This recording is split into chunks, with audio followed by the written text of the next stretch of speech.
अली साहब बहुत शुक्रिया आपके वक्त का भी। अली साहब क्या समझते हैं, ओवर्स कुछ मजीद कम होंगे? 5 ओवर्स सुनने में आ रहा है, लेकिन अभी कंफर्मेशन आ जाएगी। आप क्या समझते हैं, अब डकवर्थ एंड लुइस मेथड को दिमाग में रखते हुए पाकिस्तानी बल्लेबाजों ने खेलना होगा? अब तक तो बड़ी अच्छी बल्लेबाजी की है। बिल्कुल, आई थिंक जितना शॉर्टर मैच होता जाएगा बारिश की वजह से उतना पाकिस्तान को एडवांटेज है, because of 9 wickets in hand. और अभी बहुत अच्छा खेल रहे हैं और बाबर भी अच्छा खेल रहे हैं। बस थोड़ा सा ये जो रिदम टूटता है बैट्समैन का, इस बारे में शुरू में फुल रहना चाहिए, क्योंकि बेंगलुरु की ग्राउंड जो है छोटी है।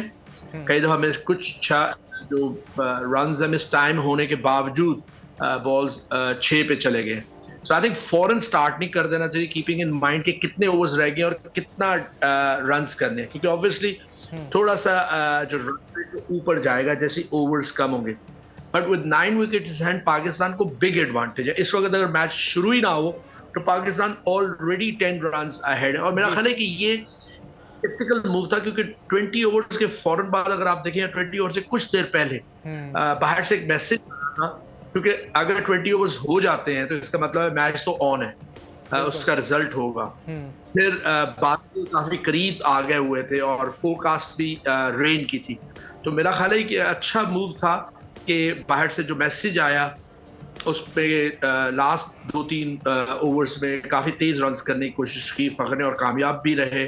और बाबर ने भी थोड़ा सा इंक्रीज किया टेम्पो को। आई थिंक ओवरऑल पाकिस्तान इस वक्त काफी अच्छी पोजीशन में है टू विन दिस गेम। ये जरूरी है, कल भी हमने बात की थी और उससे पहले भी, कि अब जो ये मैच था एंड द नेक्स्ट गेम, पहले बहुत विंडो ऑफ अपॉर्चुनिटी थोड़ी सी खुली थी, लेकिन वो दूसरे सिनारियोज पर ऐसे हो वैसे हो ऐसे हो। लेकिन अब पाकिस्तान के लिए एक एडवांटेज ये था कि उससे अच्छे तरीके से जीते। और अब तक इस मैच में बॉलिंग तो अच्छी नहीं की पाकिस्तान ने, लेकिन बैटिंग बहुत ही आउटस्टैंडिंग की है।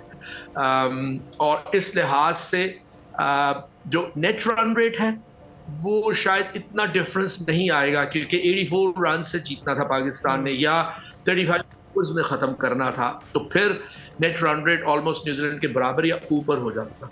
लेकिन एक एडवांटेज पाकिस्तान को अभी भी, इन केस वो ये मैच जीतते हैं, और नेट रन रेट का जो मसला है वो, क्योंकि पाकिस्तान का मैच न्यूजीलैंड के मैच के बाद है, सो उन्हें क्लियरली पता होगा कि जब वो इंग्लैंड से खेलते हैं, if they will match obviously, कि किस रेट से स्कोर करना है, इंग्लैंड को कितने पे आउट करना है, और खुद कितने ओवर्स में खत्म करना है। आसान नहीं होगा, क्योंकि इंग्लैंड पूरी प्रोफेशनल साइड, और ये इस तरह के टूर्नामेंट्स में कोई भी गिव अप नहीं करता, चाहे वो क्वालिफाई कर सकते हो या ना कर सकते हो। इट्स एन इंटरनेशनल गेम, तो टफ तो है, बट बल्लेबाजों को सिनेरियो को दिमाग में रखते हुए खेलना होगा। अलीज़िया साहब साथ ही रहिएगा। सब्सक्राइब करें और बेल दबाएं ताकि कोई खबर रह न जाए।